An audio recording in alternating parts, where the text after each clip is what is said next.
ሄሎ ሰላም ናችሁ ወይ? አለሁ እግዚአብሔር ይመስገን። እንዴት ናችሁ? ሳምንቱ እንዴት አለፈ? እኔ ልዑል እግዚአብሔር ይመስገን ደህና ነኝ። ይህ አሪፍ ሪአክሽን ዩቲዩብ ቻናል ነው። እኔ ይዤላችሁ ደግሞ የምቀርበው ሴማ ማኑኤል እባላለሁ። አብራችሁኝ ከቆያችሁ የተለያዩ በፌስቡክ እና በቲክቶክ ላይ ያገኟቸውን ቪዲዮዎችና የተለያዩ ሐሳቦችን ጽሁፎችን አብረን ሪአክት ያደረግን በሚያዝናኑት እየተዝናናን በሚያስቁት እየሳቀን በሚያስገርሙት እየተገረምን እንቆያለን። ለዚህ ዩቲዩብ ቻናል አዲስ የሆናችሁ ዩቲዩብ ቻናሉን ሰብስክራይብ በማድረግ ቤተሰብ ይሁኑ። ዛሬ የተለያዩ ቪዲዮዎችን ይዤ መጥቻለሁኝ። በተለይም በ8ኛው ወር 2018 ዓመተ ምህረት ልክ 8 ሰዓት 18 ሙዚቃዎችን የያዘውን የቴዎድሮስ ካሳሁን ቴዲ አፍሮ አልበም መለቀቁ ይታወቃል። በሱ ዙሪያ የተለያዩ ሰዎች የተለያየ ሐሳብና መልከታቸውን እያንሸራሸሩ ይገኛሉ። በፌስቡክም በቲክቶክም አንዳንዶችም አልገባንም ሐሳቡ አልበሙ ገና ተለቋል ወይስ እንጠብቅ እያሉ ነው ያሉት። እኔን ያስገረመኝ ግን አንድ ግለሰብ ጥቅሙ ምንድነው እያለን ነው። ቴዲ ምላሽ አለው። አንዲት እህታችን እጅግ በጣም ማከብራት እኔ በግሌ ሰይጣን ላስመልክታችሁ እያለች ነው። ምን አይነት ነው ሰይጣን? እናንተ የትኛውን ሰይጣን ታውቁታላችሁ? እኔ የተለያዩ ሰይጣኖችን አውቃለሁ። ሰይጣን ስላችሁ እኛ ከልጅነት ጀምሮ ስንስለው የኖርነው ቀንድ ያለው ጥፍሩ ረጅም የሚያገጠው የሆነ ጥቁሩ ምናምን አይደለም። እያንዳንዳችን በህይወታችን ያሉ ሰይጣንን መወከል የሚችሉ ግለሰቦች እንዳሉ እሙን ነው ማለት ሁላችንም እናውቀዋለን ካልተደባበቀን በስተቀር ስለሱም የምንለዋለን። በቲክቶክ ላይ በጣም ሲዘዋወር የነበረ አንድ የፕሮቴስታንት ነቢይ የቴዲ አፍሮ ሙዚቃ እንዳይከናወን፣ ተደማጭነት እንዳያገኝ፣ በሰዎች መወደድን እንዳያገኝ ከፍተኛ ጸሎት ሲያደርግ ነበረ። እስቲ ተሳክቶለታል እናየዋለን። ሰሞኑን በታዋቂ ሰዎች ላይ የሚደረግ የተለያየ አይነት የስም ማጥፋት ዘመቻዎች አሉ። እሱን እንመለከታለን። ማለት ታዋቂ ሰው አያጠፋም፣ ታዋቂ ሰው ስህተት የለበትም አይደለም። ምንድነው ከጀርባው ያለው ነገር? እሱም በደንብ ተንትነን የምናየውናል። አንድ በተለያዩ ቪዲዮዎች የምናውቀውም ሰው ሰፋ ያለ ቪዲዮ ሰርቶበታል፣ እናየዋለን። በሁላችንም ዘንድ እጅግ ተወዳጅ የሆነው ዶክተር ወዳጄነህ ስለ ቴዲ አፍሮ ያለው አለ። እሱንም ከፌስቡክ ፔጅ ያገኘሁት ነው። እሱንም የምናየው ይሆናል። እጅግ በጣም ያስገረመኝ አንድ የፕሮቴስታንት ነቢይ በእምነቱ ተከታዮች ዘንድ በጣም ቅቡልነት ያለው ተሰሚነት፣ ተደማጭነት ያለው ነቢይ ለኢትዮጵያ ኦርቶዶክስ ተዋሕዶ ቤተክርስቲያን መልእክት አለኝ እያለ ነው። ምንድነው መልእክቱ? ለምንስ አስፈለገ? እሱን አብረን እናያለን። እነዚህን ቪዲዮዎች ይዤላችሁ መጥቻለሁ። ቪዲዮውን ላይክ በማድረግ እንጀምራለን። እንደነገርኳችሁ ለዚህ ዩቲዩብ ቻናል አዲስ የሆናችሁ ሰብስክራይብ በማድረግ ቤተሰብ ይሁኑ። ወደ ቪዲዮ እንሂድ። እንግዲህ በቅድሚያ እንድናይ የወደድኩት ይሄንን ቪዲዮ ነው። ዘፈናቸው እንዳይሰራ ብለው የጸለየ በርካታ አነጋጋሪ የሆኑ ሐሳቦችን እያነሳ በጸሎት መልክ እያነሳ ሶሻል ሚዲያውን ያጨናነቀ ግለሰብ ነው። ስለዚህ እስቲ ቪዲዮ እንመልከት። ዘፈናቸው እንዳይሰራ፣ ዘፈናቸው እንዳይከናወን፣ ዘፈናቸው ሞገስ እንዳይኖረው፣ ዘፈናቸው የሚያስጠላ እንዲሆን ጸልያለሁ። ከህዝቡ አይምሮ ላይ የዘፈንን መንፈስ በኢየሱስ ስም መታለሁ። በኢትዮጵያ ላይ በኢየሱስ ክርስቶስ ትውልድ ተነስቶ ዘፈን በቃኝ እስከሚል ድረስ ዘፈን መስማት አንፈልግም። እናንተ ጋር የተፈጠረውን ነገር አላውቅም። እኔ ጋር የተፈጠረውን ነገር ላንሳ። ሁለት ነገሮች ላይ ፎከስ ማድረግ ፈልጋለሁ። አንደኛውና የመጀመሪያው ማንሳት እንፈልገው ነገር ማለት ነው እውነት ችግር ነው ኢትዮጵያ ውስጥ ለኢትዮጵያውያን ችግር የሆነበት ዘፈን ነው ወይም ለቤተ ክርስቲያን ለቤተ እምነቶች ዘፈን ነው ችግር የሆነው ለኢትዮጵያ አሁን ላለችበት ሁኔታ ትልቁ ጠንቅ ተጠያቂ መሆን የሚችለው ዘፈንና ዘፋኝ ነው ማለት እኔ አሁን ዘፈን ኃጢያት ነው አይደለም ምናምን ወደሚል ውስጥ መግባትም አልፈልግም አልገባሁም ነገር ግን ቢግ ዲል አድርጎ በአንድ እምነት ተቋም ውስጥ ትልቅ ቅቡልነት ያለው ነብይ ይሄን ነገር ቢግ ዲል አድርጎ አንስቶ ካሜራ ደቅኖ ሲጸልይ ምን አስቦ ነው አይመስለኝም ችግሩ ሆኖ አይመስለኝም ይሄ የኔ አቋም ነው ሁለተኛው ማንሳት ፈልገው ሳይኮሎጂ ጥሩ ነው አባቴ ማለት የእምነት ተከታዮች ጋር ወይም ደግሞ ሙዚቃ ያደምጣሉ ተብለው የሚገመቱ ሰዎች ጋር ለመፍጠር የታሰበው ድምፃዩም ጋር ጭምር ማለት ነው ለመፍጠር የተሞከረው የሳይኮሎጂ ነገር አስደማኛለች ግን ውጤቱ ምን ነበር እውነት ነብዩ እንደጸለየው ተሰሚነትን አላገኘም የቴዲ አፍሮ ሙዚቃ ውጤቱ ምን ነበር ይሄ እንግዲህ የትሬኒንግ ሚውዚክ ዝም ብላችሁ ጎግል ላይ ገብታችሁ የነን ዌብሳይት chart.youtube.com ብትሉ የምታገኙት ቻርት ነውና ሁሉ ጊዜ በየሰዓቱ አፕዴት የሚሆን ቪዲዮዎች በዩቲዩብ የሚለቀቁ ቪዲዮዎች ዓለም አቀፋዊ መልከታቸውን ቻርት የሚያደርጉበት ነው እስቲ እንመልከተው ከዩናይትድ ስቴትስ እንጀምር ዩናይትድ ስቴትስ የቴዎድሮስ ቴዲ አፍሮ አልበም በምልከታ 8ኛ ደረጃ ላይ አለ 16ኛ ደረጃ ላይ አለ 20ኛ ላይ አለ የሚገርም እኮ ነው እሺ ሁለተኛው እስቲ የት እንሞክር ዱባይ እንደምታዩት ነው 1 2 3 ቴዲ ነው በተለይም ዳስጣል በመላው ዓለም በሚባል ደረጃ ከላይ ተቀምጧል እጅግ በጣም ነው የሚገርመው የእውነት በጣም ትልቅ የሙዚቀኞችን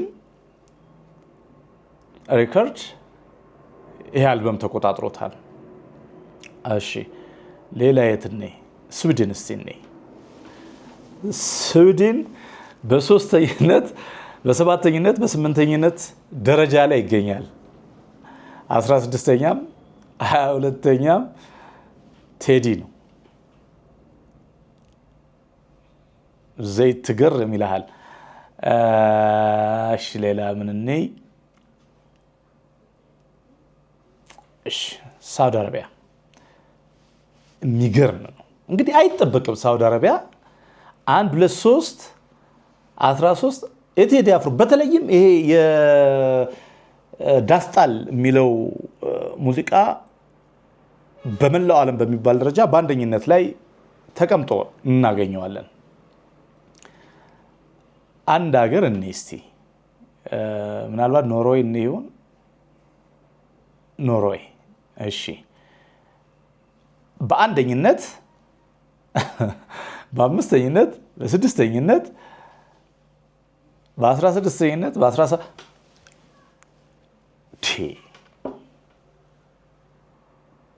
አረ ወገን የእውነት የሚገርም ነው በመላው ዓለም ማለት ታይቶ በማይታወቅ ደረጃ በአንድ ቀን ውስጥ ምልከታው ከፍተኛ መሆኑን የተለያዩ መረጃዎች ወጥተዋልና ቴዲያችን ትችላለህ የእውነት ትችላለህ በተለይም ደግሞ የህዝቡን የልብ ትርታ የህዝቡን ቁስል የህዝቡን የእውነት መናገር የሚፈልገውን ማለት የሚፈልገውን ነገር በሙዚቃ ስላልክ የእውነት እጅ ነስቼ አመሰግናለሁ ቴዲ በኔም ሰብስክራይቦች ተመልካቾቼ በመላው ኢትዮጵያውያን ስም እጅግ በጣም አመሰግናለሁ። የተለያዩ ግለሰቦች በቴዲ አፍሮ አልበም ዙሪያ የተለያየ ነገር አንስተዋል። ወደ በኋላ ላይ የምናየውናል። ለጊዜው ግን ትንሽ ፈታ የሚያደርጉ አንድ ሁለት ቪዲዮዎችን እኔና ወደ ዋናው ሀሳብ ደግሞ እንገባለን። እንቀጥል። ኮዬ ሌሊቷ ስትመጣ የሚጠራሩበት መንገድ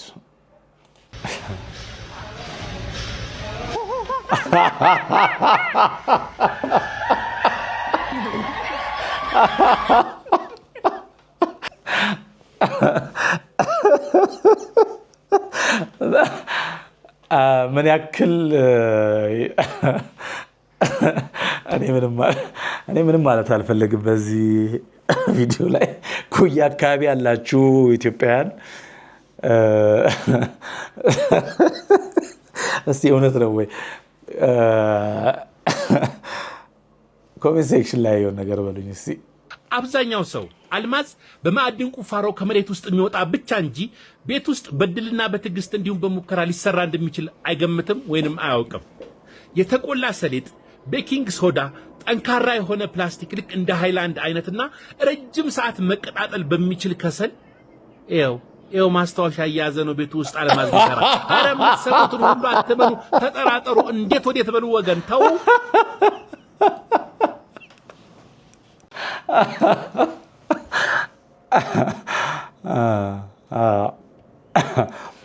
የምትሰሙትን ሁሉ አትመኑ ወገኖች፣ ወገንታት የምትሰሙትን ሁሉ አትመኑ። አንዳንዴ መጠራጠር ጥሩ ነው። እንዴ እውነት እኮ ነው። ዩቲዩብ፣ ቲክቶክ እየሰጠ ካለው በጎ ፋይዳ በተቃራኒ በየቤታችን በጣም በሚገርም ሁኔታ ጉዳት እያስከተለ ነው። ማለት ዝም ብለው ተነስተው ቲክቶክ እየሰሩ ቪዲዮ እየፖሰቱ ምንም እውቀት በሌላቸው። እኔ ቅርብ ጊዜ ያጋጠመኝን ነገር ልንገራችሁ። ግለሰቡን አውቀዋለሁ በግል ማለት የእውነት አውቀዋለሁ። ያን ያህል እውቀት ወይም ደግሞ የትምህርት ዝግጅት አለው የሚባል ሰው አይደለም። በደንብ ስለማውቀው ነው። የሆነ ጊዜ ለሆነ ያክል ጊዜ ጠፍቶ ነበር። ሲመጣ በሚገርም ቪዲዮ መጣ። ቲክቶክ ከፍቶ የሚገርም ባለ እውቀት ሆኖ ከሁሉም በላይ የሚገርመው በጣም ብዙ ፎሎወር፣ በጣም ብዙ ላይክ እና ቪው አለው። ይመችህ በቃ አውቀህበታል። ግን ትገርማላችሁ እናንተ ማለት መዝኑ እንጂ ማመዛዘን እኮ ጥሩ ነው። አትመልከቱ አይደለም፣ ላይክ አታርጉ፣ ፎሎ አታርጉ አይደለም። ነገር ግን ፕሊዝ የምንሰማውን ነገር እንለይ፣ እንመዝን ያለ ማለት ነው ቪዲዮ። እስቲ እንቀጥል። ፕራክቲስም አልፏል፣ ቲዮሪም አልፏል። አንተ ኢንተርቪው ላይ ብቻ ትጥልልኛለህ። አይንዬ አደራ ጎበዝ። ዛሬ አይንዬ ስራ ሊሰራ ነው። ምን ተገኝቶ ነው የምትደሳሰተው? ሳሚ የኤክስ ፍቅረኛ ስራ ሊቀጠር ኢንተርቪውን የቀረው። እጥለዋለሁ እኔ ወንድሜ ነህ አንተ፣ ካንተ አይበስም። ለምን ቆይ ኢንተርቪው ከምጥለው ማለት ነው ካለፈ በኋላ ደስ ብሎት ሲወጣ መኪና እንዲገጨው ለምን አናረግ? እኔ ሰለሞን እኔ አንዳንዴ ግርም ይለኛል። እኔ ነኝ ሰይጣኑ፣ አንተ ነህ ሰይጣኑ። እሱም ብቻ ካይምሮ ይበላቱን። ታው ደህና ዋላችሁ። አይንዬ የት ነው ያለኝ? አባቴ እኔ የት ነው በእናትህ ነው ዛሬ አቆላመጥኩ። ምን ተገኘ እባክህ? ኧረ በእናትህ ደውልለት፣ በነፍስ ይደስልኝ። ያኪትና ነገት እያስካልን ተዘጋጁ፣ ቤተክርስቲያን እንሄዳለን እያለቻቸው ነበር። ሰበብ ፈልጉ ያስቀርልኝ። ሰበብ። ለምን ግን የወር አበባዋን አዛብተን ዛሬ አይመጣም? ከዛ ደግሞ ካልሆነ ደግሞ ሆድ ቁርጠት እንጨምርባትና ማለት ትቀራለች ማለት። እኔ እኮ ከአንተ መምጣት እኮ ትክክል ነህ እኮ። ግን ከአንተ ወይ ተቀላቀለን፣ እንካ ፈርምና ተቀላቀለን። እኛ ተስማማለህ? ኧረ አንተ ዛሬ እንኳን እንደው መስለቡን አቁም። ተጨንቃ ምን ላድርግ ስጨነቅ ብላ ነው የሚለኝ። ባለፈውም እንደዚህ የወር አበባ አጋጥሟት ሄዳ በረዝ ተሳልባን የተመለሰችው። ትዝናና አታውቃትም በእናትህ። በቃ ካልሆነ ትያስካል ወር አበባ እንዲያዩ እናርጋ። አሮጊቷን ና እንካ ጦሬን ውሰድ። እኔ ሰለሞን ልሁን፣ አንተ ሰይጣኑ ናንቄ። አንዳንዶች እንዲያስብላሉ የእውነት ምግባራቸው በጣም ፍለፊት ጻድቅ የሚጫወቱ ፍለፊት እጅግ በጣም በጎ የሚጫወቱ ትክክለኛ ማንነታቸው ውስጣቸው ሲፈተሽ ግን ሰይጣንና ቦታ እንቀያየር የሚያስበላ ሊላቸው የሚችል ማንነትና ስብዕና ያላቸው በርካቶች አሉ። በእርግጠኝነት እናንተም ዙሪያ እንደዚህ አይነት ሰው አለ ብዬ አስባለሁ። ለማንኛውም የልጅ ማኛን ሁላችንም እናውቃታለን። እጅግ በጣም ገራሚ የሆነ የቲክቶክ ቪዲዮዎችን በመስራት ትታወቃለች። ትውልድ የሚያንጽ የሚያስተምር አንዳንድ ጊዜ ከግምትና ከአእምሮ በላይ የሆኑ ሀሳቦችን እያነሳች የሚያነቃ ቪዲዮዎችን በመስራት ነው የምናውቃት። ዛሬ ደግሞ ሰይጣን ላስተዋውቃችሁ እያለችን ነው። ግድ የላችሁም ብትተዋወቁት ይሻላል። እወቁት። እንየው። ሰይጣንን ማየት ትፈልጋላችሁ? ዛሬ የሰይጣንን መልኩን ላሳያችሁ ነው። በጣም ቀላል ግን ከባድ የሆነ ርዕስ ላነሳ ነው። በእርጋታ አዳምጡኝ። ሰይጣን መልኩ ምን አይነት ነው? የሰይጣንን መልክ ከማሳየቴ በፊት ግን ባለው ለቀንድ ጥፍራሙን ይህንን የካርቶን ምስል ከአይምሯችሁ አውጡት። ይህንን ቪዲዮ የሰራውላችሁ በእኔ የእድሜ ልክ የሆነውን ጥናትና ምርምር ውጤት ነው። አዎ ሰይጣን እኛ መሀል መልኩ ምን ይመስላል ነው ጥያቄው። በምን ባህሪ ይገለጣል ነው ዋነኛው ጥያቄው። ዘ ግሬት ዲሲቨር ኦር ፋዘር ኦፍ ላይ ይሉታል። የውሸት አባት ይለዋል ቅዱሱ መጽሐፍ ማለት ነው። ስለዚህ እርማችሁን አውጡ። ሰይጣን በቀጥታ አይገለጥም ወይም ደግሞ ሰይጣንነቱን አያስባንንም። ተለውሶና ተድበስብሶ እውነትን መስሎ እውነትን አወሳስቦ ነው መቅረብ ያለበት ማለት ነው። ለምን? ለመታመን። ታዲያ ትልቁና ዋናው ጥያቄ የሚሆነው ሰይጣንን የምንለይበት ቃላት ወይም ደግሞ የሰይጣን ድምጽ ምን አይነት ነው? በተለይ ለዚህ ዘመን የሰይጣን ድምጽ ምን ይመስላል በሰው ውስጥ? ይህንን ከላይ ያለውን እጅ በሰይጣን እንመስለው።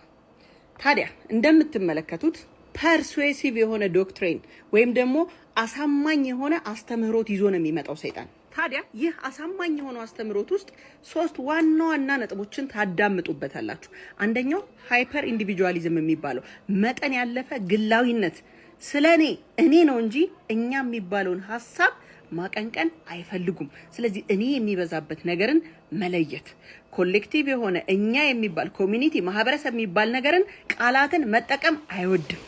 እኔ ነው ግለኝነት ወይም ደግሞ ሃይፐር ኢንዲቪጁዋሊዝም። ሁለተኛው ድምጽ ደግሞ ሴንሹዋል ሊብሬሽን የምንለው ነው። ወይም ደግሞ የአንድ ሰው የወሲብ ቅርጽን ወይም ደግሞ ለማህበረሰብ ሊነገር የማይገባ ልቅ የሆነ የወሲብ ቅርጽን የማሳወቅ ፍላጎት፣ ጾታዊ የሆኑ ነገሮችን የማሳወቅ ፍላጎት። ሶስተኛው የሰይጣን ድምጽ በሰው ውስጥ ሲገለጥ ታዲያ እነኚህ ሰዎች they are packed with enlightenment በራልኝ ተገለጠልኝ የሚሉ ናቸው። ስለ ፐርሰናል እድገት ሊሆን ይችላል፣ ዴቨሎፕመንት ሊሆን ይችላል፣ ዊዝደም ጥበብ፣ ኖሌጅ እውቀት ሊሆን ይችላል። የነ አኒራንድ ይሄ ኦብጀክቲቪዝም የሚባለው ሌሎችን አንደርማይን በማድረግ የኮሚኒቲ የማህበረሰብ ትስስርን ወይም ደግሞ ሪስፖንሲቢሊቲን ኃላፊነትን የሚሸሹ ኮምፓሽን ሀዘኔታ የሌላቸው አይነት ትውልዶች ወይም ግለሰቦች ናቸው። ምን ያክሎቻችሁ ተስማማላችሁ በዚህ ሐሳብ? ማለት በእርግጠኝነት ከ90% በላይ የምትስማሙበት ሐሳብ ይመስለኛል። እኔ የልጅ ማኛ እጅግ በጣም አክባሪሽ ነኝ፣ አድናቂሽ ነኝ። በርችልን። በጣም ምርጥ ሐሳቦችን በማንሳት ትውልድ ታነቂያለሽና ቴንኪዩ ማለት እወዳለሁ። የእውነት ወደሚቀጥለው ቪዲዮ ሲሄድ የቴዲ አፍሮ ሙዚቃ ወይም የቴዲ አፍሮ አልበም የተለያዩ ግለሰቦችን አነቃንቋል። ማለት ሀሳባቸውን እንዲቀያየሩ አስገድዷቸዋል። እስቲ በፌስቡክ መንደር እጅግ በጣም ታዋቂ ወደሆነ አንድ ፌስቡከር ልውሰዳችሁና ምን አለ እሱ። ፌስቡከሩ ናትናኤል መኮንን ይባላል። ሁላችሁም ታውቁታላችሁ።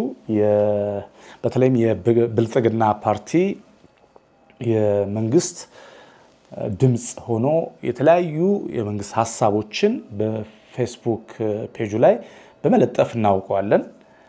ናትናኤል መኮንን የቴዲን አልበም ሙሉን ሰማሁት። እጅግ ምርጥ ዘፈኖች የታጨቁበት ነው። ፖለቲካ እንዲዘፈንላቸው ለሚጠብቁ ወገኖቻችን ለማስተዛዘኛ ዳስጣል የሚል አንድ ዘፈን ሰጥቷቸዋል። በዳስ ጣል ዘፈኑ ቴዲ ኢትዮጵያዊነት እንደሞተ ተናግሯል። ብሔርተኝነትን ኮንኗል። ይመቸው፣ የሀሳብ ነፃነት ለዘላለም ይኖር ይላሉ ፈረንሳዮቹ። በተረፈ ዘፈኖቹ አሪፍ ናቸው፣ እየገባቸው አድምጧቸው። ለመሰላችሁ ይህን ፖስት ያመጣሁት በጣም ስለገረመኝ ነው። ከዚህ በፊት ከዚህም በኋላ የፖስታቸውን ፖስቶች ግቡና ተመልከቱት። ከዚህ በፊት በጣም ነቀፋ የነበረበት አንድ አዝማሪ፣ አንድ ምናምን፣ አንድ ተራ እያለ በጣም በከፍተኛ ሁኔታ ሲያብጠለጥለው ነበር የቆየው። ከዛ ኤን ፖስተ ማለት ነው። እና በርካቶች ፌስቡክ መንደር ላይ በተለይም ደግሞ ከመንግስት ጋር ቅርበት ያላቸው የመንግስት ድምፅ የሆኑ የሶሻል ሚዲያ ላይ በደንብ አክቲቭ የሆኑ ሰዎች አልበሙን እጅግ በጣም ሲኮንኑ፣ ሲሳደቡ፣ አንዳንዴ የጋዜጣዊ መግለጫው በመንግስት አልተከለከለም፣ ውሸት ነው፣ ቴንሽን ለመሳብ ነው ምናምን እያሉ ሲጽፉ የነበሩ፣ አንዳንዴ ደግሞ መከልከሉ ትክክል ነው፣ መንግስት የሚጠቅመንን ነገር ስለሚያደርግ መከልከሉን እንደግፋለን እያሉ ሲጽፉ የነበሩ ሰዎች አሉና ናትናኤልም አንዱ ነው ከነዚህ ውስጥ። አሁን ደግሞ ይመቸው ቴዲ እያለን ነውና ጥሩ ነው። እናንተ የምትታዘቡትን ትታዘባላችሁ። እኔ ብዙ ባልል ጥሩ ነው። ለማንኛውም ከዚህ በመቀጠል ደግሞ አንድ ግለሰብ እኔ ብዙ አላውቀውም፣ ልክ ይህን ቪዲዮ ካየሁ በኋላ ፔጁ ላይ ገብቼ የተለያዩ ፖስቶችን ለማየት ሙከራ አደረግኩኝ። የፕሮቴስታንት እምነት ተከታይ ነው። በቃ ከዛ የተለየ ነገር እና የመንግስት ደጋፊ ነው። ጥሩ ነው። ምንም ሁለቱም ነገሮች የሚነቀፉ አይደሉም። መንግስት መደገፉ ትክክል ነው። በቃ የራሱ አቋም ስለሆነ ፕሮቴስታንት መሆኑ ትክክል ነው፣ የራሱ መብትም አቋሙ ስለሆነ። ነገር ግን አሁን የመጣበት መንገድ ጥያቄዎች ስላስነሳብኝ ነው። መጀመሪያ ቪዲዮን እናየውና ከዛ የኔን ሀሳብ። በእርግጥ ለዚህ ቪዲዮ ምላሽ የሚሆኑ የቴዲ ኢንተርቪው አዲስ የተለቀቀ የቴዲ ኢንተርቪው አለ። በመሀል እሱን አገናኝቼ ማሰማችሁ ይሆናል። መጨረሻ ላይ ግን እኔም ማነሳው ሀሳብ አለኝ። ቪዲዮ እንመልከት እስቲ። አንድ ሀሳብ አለኝ፣ ያው ሀገርን በተመለከተ ኢትዮጵያን በተመለከተ ስለሚመለከተኝ እንደ አንድ ድንቅ ኢትዮጵያዊ የራሴን ሀሳብ ልስጥ። ስለ ሰሞነኛው የቴዲ አፍሮ አልበም ጉዳይ ማለት ዋና ሀሳቤን ከመስጠቴ በፊት እስቲ በጥያቄ ልጀምር። አንድ 3 ጥያቄ ይመስለኛል ጠይቃችኋል። የመጀመሪያ ጥያቄ ቴዲ አፍሮ የሰራው አልበም ምንድነው ጥቅሙ ምንድነው? ለኔ የሚጠቅመኝ ነገር ምንድነው? ላንተ የሚጠቅመው ነገር ምንድነው? ምን አይነት ጥቅም? ሀገራዊ ጥቅም አለው ወይ? ይሄ ጥያቄ ነው። ኢትዮጵያዊነትን ከአደጋ ማዳን ትልቁ መሰረት።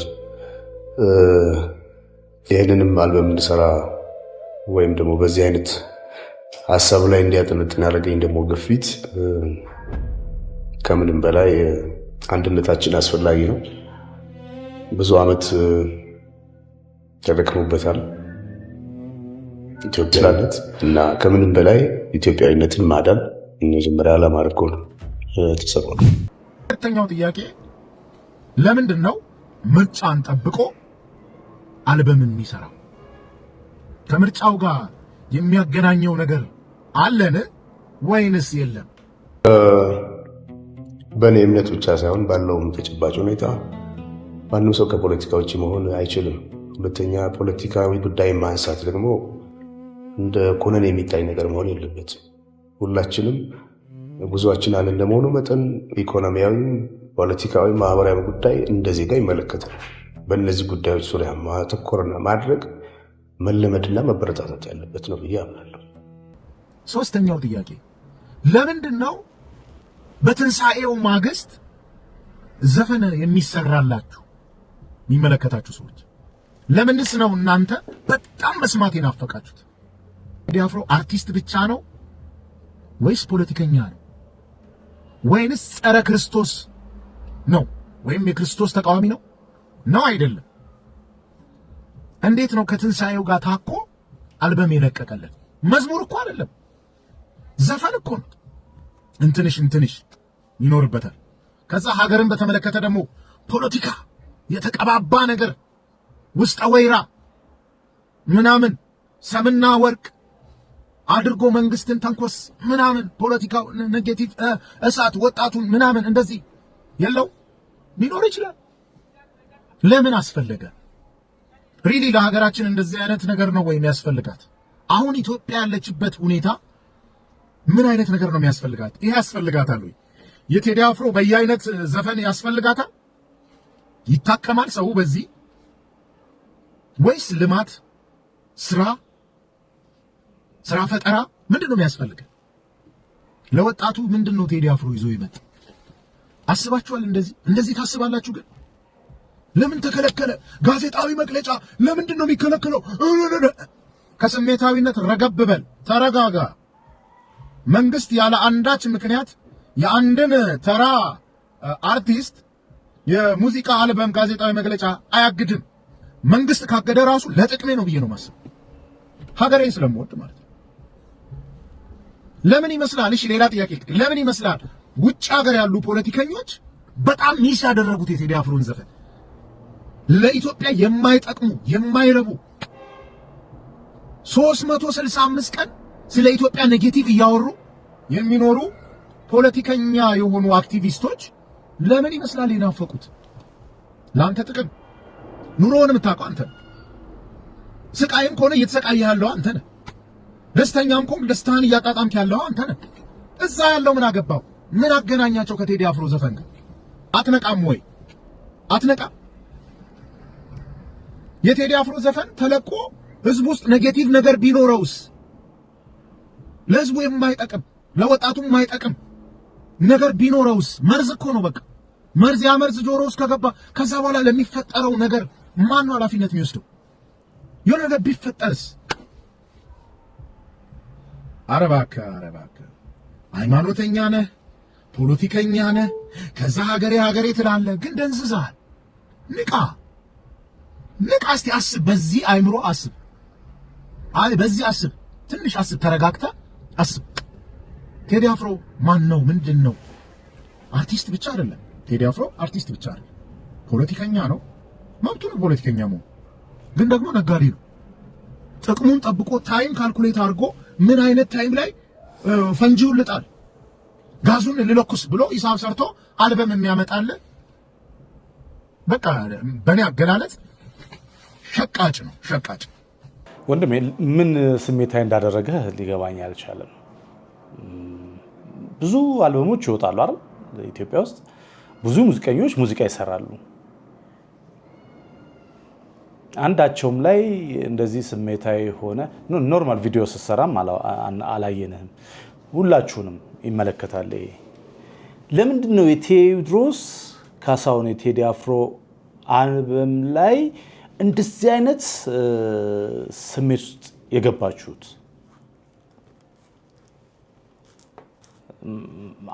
አንዳንድ ጊዜ የምታነሷችሁ ምንም አታመጣ ምናምን ነው። ምንም ካላመጣ ለምን በቃ ጸጥ ብሎ መቀመጥ አይሻልም?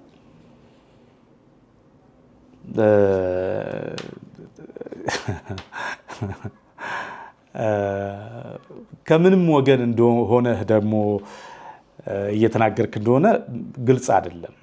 የሚጣረሱ ነገሮች ስላሉ አንዳንዴ ከመንግስት ወገን ለመሆን ትሞክራለህ። መንግስት ምንም አይነት ይፋዊ መግለጫ አልሰጠም። እናንተ ድምፅ ከሆናችሁ ጥሩ፣ ስላላወቅኩኝ ነው።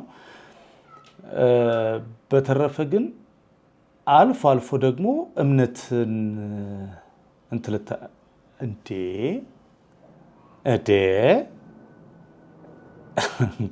ጎራህ ለይ እንጂ አባቴ፣ የእውነት ጎራህ ለይ። ጥሩ አይደለም።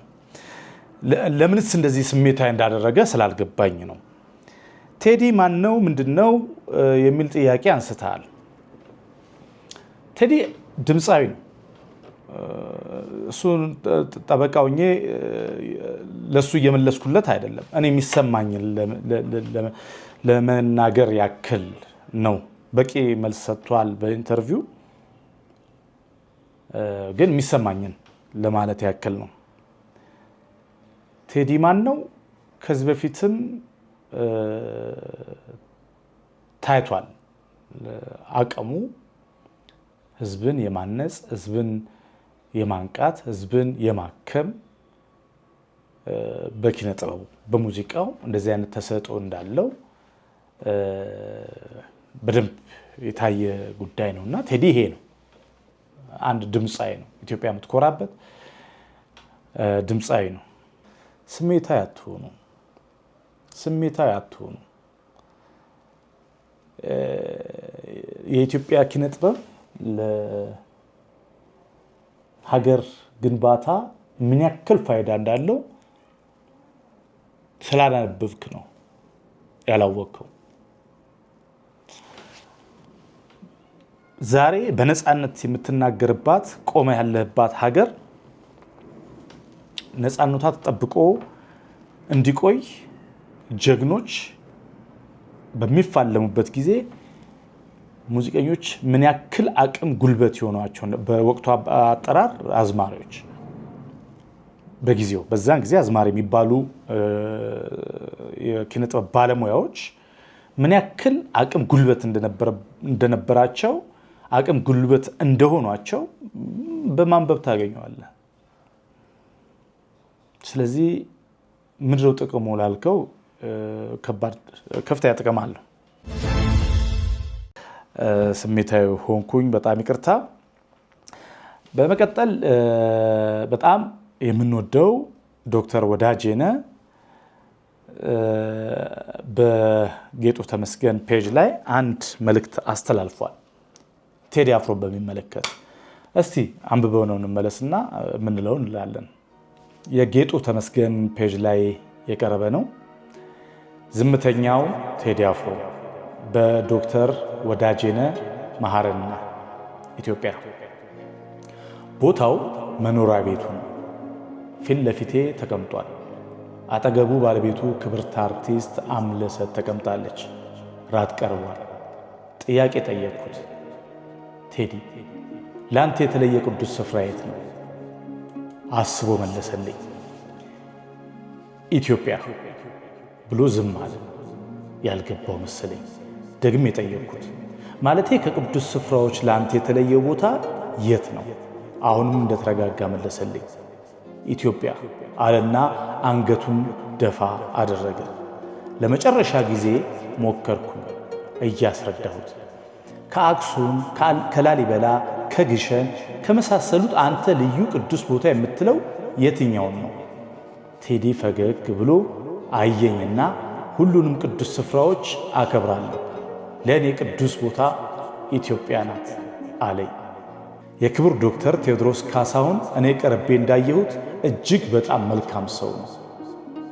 ቴዲ ለየትኛውም ብሔር ጥላቻ ወይም ንቀት የለበትም። የተለየ የብሔር ፍቅርም የለውም። ለእርሱ ሁሉም ኢትዮጵያውያን እኩል የተወደዱ የተከበሩ ናቸው። ቴዲ አፍሮ የሚተማመነው በችሎታው በዝናው ወይም በገንዘቡ አይደለም። በሰራዊት ጌታ በልዑል እግዚአብሔር ግን እጅጉን ይተማመናል። የሚጠብቀኝ ሊቀ መልአኩ ቅዱስ ሚካኤል ነው ብሎኛል። ቴዲ ክርስቶስን ይወዳል። በሳሎኑ ግድግዳ ላይ የተሰቀለው የዓለም መድኃኒት ኢየሱስ ክርስቶስ በትልቁ ተስሏል። ቴዲ ያንን ስዕል እያየ ይተርከዋል፣ ይገልጠዋል።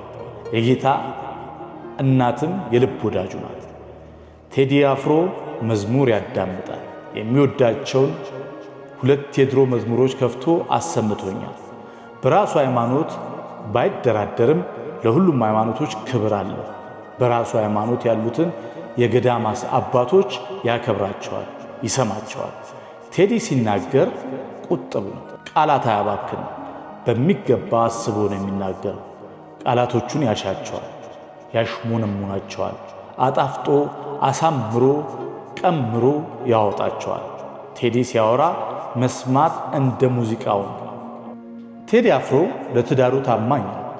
አምለሰትን በስስት አይን ያያታል። እርሷም ሳራ አብርሃምን ጌታዬ ብላ እንዳከበረችው ባሏን በፍቅርና በክብር ትንከባከበዋለች። ባልና ሚስቱን በቤታቸው ማየት፣ በፍቅር ሲያወሩ መስማት እጅግ ደስ ያሰኛል። ቴዲ ያለውን ዝና የሚያውቀው አይመስለኝም፣ ወይም ትኩረት አይሰጠውም። ስለሱ ለማውራት ስሞክር ወሬውን ፈጥኖ ይቀይረዋል። መሞገስን ይሸሻል። በጣም ትሁት ነው። ዝምተኛነቱ ኩሩ ሊያስመስለው ይችላል፣ ግን ቴዲ ኩሩ አይደለም። ሰውን በሁለት እጁ የሚጨብጥ ጎንበስ ብሎ እጅ የሚነሳ ጨዋ ሰው ነው። ለቴዲ ሙዚቃ ሕይወቱ ነው። በጣም ከፍተኛ የሙዚቃ ክህሎት ሙዚካል ኢንቴሊጀንስ እንዳለው ይታወቃል። ኑሮው ከቤቱ ወደ ስቱዲዮ፣ ከስቱዲዮ ወደ ቤቱ ነው። የሙዚቃ ስራዎቹ የሚወደዱት በስጦታው ላይ ትጋት ተጨምሮባቸው ነው። ቴዲ የሙዚቃ ጂኒየስ ይመስለኛል። ቴዲ አፍሮ መጽሐፍትን ያነባል። ለማንበብ ጊዜ አለው። ታሪክ ይወዳል። ታሪክን በጥልቀት ይመረምራል፣ ይፈትሻል፣ ያሰላስላል። ቴዲ ጥሩ አሰላሳይ ቲንከር ነው። ከቴዲ ጋር ባሳለፍኳቸው ሰዓታት የትኛውንም የፖለቲካ ሰው አንስቶ አላወደሰም፣ አልተቃወመም። ፖለቲካዊ አስተያየትም ሲሰጥ አልሰማሁትም። ቴዲ አፍሮ ቀርበው ሲያዩት በሚዲያ ከሚታየው በላይ ልዩ ሞገስ፣ ውበትና ክብርን የተላበሰ ሰው ነው። ጃኬት በቲሸርትና በጂንስ ለብሶ ዘውድ የጫነ ካባ የደረበ በትረ መንግሥት የጨበጠ ንጉሥ ይመስላል። ቴዲ ሐሙስ ከሚወጡት ሥራዎቹ ሀገራዊ የሆኑትን ሁለቱን ከፍቶ አሰምቶኛል። እጅግ በጣም አስደናቂ ናቸው።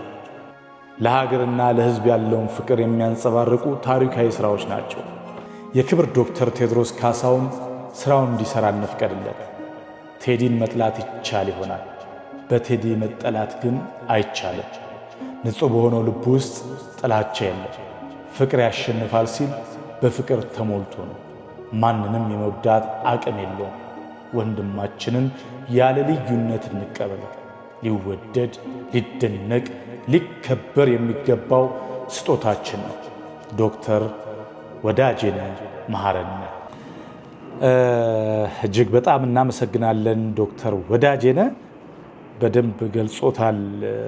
ሌላም አንድ ሰሞኑን ዛሬ ስላላዘጋጀሁት ነው በአንድ ሰው ቴዲ የተገለጸበት ቪዲዮ በሶሻል ሚዲያዎች እየተመላለሱ ይገኛሉ፣ እየተዘዋወሩ ይገኛሉ እና ቴዲን በቅርበት የሚያውቁት ያውቁታል። ቅድምም ለጠየቀው ግለሰብ መልስ ሊሆኑ የሚችሉ አንዳንድ ነገሮች እዚሁ ስላሉ ነው ይሄኛውን ከፌስቡክ ላይ መርጬ ፒክ ያደረጉት። ይህንን ጽሁፍ የዶክተር ወዳጄነህን ምንድነው ዓላማው፣ ፖለቲካ፣ ምርጫን ጠብቆ ምናምን የሚሉ ጥያቄዎቹን ይሄ ጽሁፍ ይመልስልሃል ብዬ አስቤ ነው። ወደሚቀጥለው ቪዲዮ ስንሄድ የሚያስቅም ጥያቄ የሚጭርም ቪዲዮ ነው። አይተነው እንመለስና ያው ኢትዮጵያ ኦርቶዶክስ ተዋሕዶ ቤተክርስቲያን ጥብቅ መልእክት አለኝ። ቤተክርስቲያን የወንበዴ ዋሻ አይደለችም፣ የዘፋኝ ዋሻ አይደለችም፣ የዘፈን ዋሻ አይደለችም። ቤተክርስቲያን የእግዚአብሔር ቤት ናት። ቤተክርስቲያኗ የዘፋኝ አድናቂ አይደለችም። ቤተክርስቲያን የዘፋኝ ደጋፊ አይደለችም። ዘፋኝን በካባ የምትሸልም አይደለችም። ቤተክርስቲያን ማለት የእግዚአብሔርን ቃል የምታከብር፣ በእግዚአብሔር ቃል የምትገዛ ናት። እግዚአብሔር የሚጠላውን የምትጠላ፣ እግዚአብሔር የሚወደውን የምትወድ ናት። አዎ እግዚአብሔር ኃጢአተኞችን ይወዳል። እግዚአብሔር ግን ኃጢአትን አይወድም። እግዚአብሔር ዘፋኞችን ይወድ ይሆናል፣ እግዚአብሔር ግን ዘፈናቸውን አይወድም። ብዙ ዘፋኞችን ያለው እኔ እምነቴ የኢትዮጵያ ኦርቶዶክስ ተዋሕዶ ነው፣ ለእምነቴ እንደዚህ ነኝ። እምነቴ በፍጹም ኦርቶዶክስ ቤተክርስቲያን እናንተን አታከብርምም፣ ስራችሁንም አትቀበልምም፣ ስራችሁንም እውቅና አትሰጥም። ዘፈን ከሰይጣን ነው፣ ዘፈን ከአጋንንት ነው። ስለ የትኛውም ነገር ቢዘፈን ምንጩ ክፉ መንፈስ ነው። ስሩ ርኩስ ከሆነ ቅርንጫፎቹ ቅዱስ አይሆኑም። ዘፋኝነት ከእግዚአብሔር ጋር ጥል ነው። ዘፈንን የሚወድ እግዚአብሔርን ይጠላል። እቺ ቤተክርስቲያን ፈረደባት። የኢትዮጵያ ኦርቶዶክስ ተዋሕዶ ቤተክርስቲያን በጣም ፈረደባት። ማለት ሁላችንም እንደምናውቀው ይሄንን ነብይ ወይ ፓስተር ጨምሮ በርካታ የፕሮቴስታንት ፓስተሮችና ነቢያቶች የኢትዮጵያ ኦርቶዶክስ ተዋሕዶ ቤተክርስቲያንን ምን ያክል እንደሚኮንኑ በአደባባይ ሲናገሩ የቅርብ ጊዜ ትዝታ ነው። አሁንም ጭምር ልክ የነሱን አጀንዳ ማስፈጸሚያ ማድረግ ሲፈልጉ ግን ሂውጅ የሆነችውን ያውቁታል፣ አቅሟን ያውቁታል፣ የቤተክርስቲያኒቱን መንፈሳዊ አቅሟን ጸጋዋንም ጭምር። እኔ ማለት ምንድን ተሰማ? ይህንን ቪዲዮ ስትሰራ ምር የተሰማ አሁን የምትላት ከሆነች ቤተክርስቲያኒቱ ነች ብለህ ካመንክ፣ የእውነት ካመንክ ለምንድነው አደባባይ ላይ የምትዋጋት?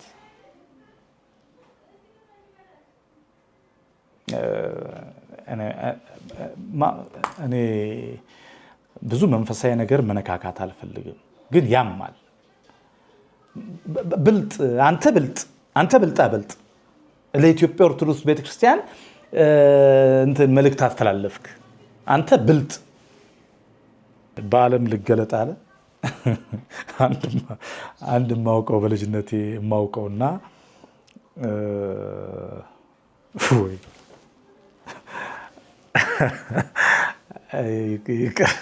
ይቅር የሰውን ታሪክ ማንሳት አልፈልግም እና ተው እባካችሁን ተው። እቺ ትልቅ ቤተክርስቲያን ናት። ስትፈልጉ የምታጣጥሏት፣ ስትፈልጉ የምታከብሯት፣ ስትፈልጉ የምትመክሯት፣ ስትፈልጉ የምትወቅሷት አይደለችም። ይህንም ማለት ፈልጋለሁ። እስቲ አሁን ደግሞ ከእንደዚህ አይነት ሙድ ትንሽ እንውጣና አንድ ቪዲዮ አይተን እንመለስ። እማ ሰላም ነው? ሰላም፣ እንዴት ነህ? እንትን 2 ሊትር ውሃ እስቲ አለ፣ ግን 50 ብር ገብቷል። ገባ? አዎ ገባ። አዎ። እሺ፣ እንቁላልስ አለ? አለ። እንቁላል ስንት ነው? 25 ብር ገባ። እሺ፣ ዋና ነገር ዘይቱስ? ዘይት 2500 ብር እስtek ገባ። አይ መግባቱን ለማረጋገጥ ነው። አቡኪ እጅግ በጣም ነው ማደንቅ። የእውነት የቲክቶክ ድምቀት ነህ። ቴንኪዩ በጣም። እንግዲህ ለዛሬ ይዤላችሁ የመጣሁት ቪዲዮዎች እነዚህን ይመስላሉ። አብራችሁኝ ስለቆያችሁ እጅግ በጣም አመሰግናለሁ። ቪዲዮውን ሼር በማድረግ ለወዳጅ ጓደኞቻችሁ አጋሩ። ቤተሰቤ ይሁኑ መልእክቴ ነው። መልካም ጊዜ። በድንቅ ቪዲዮ መለሳለሁ። ሰላም።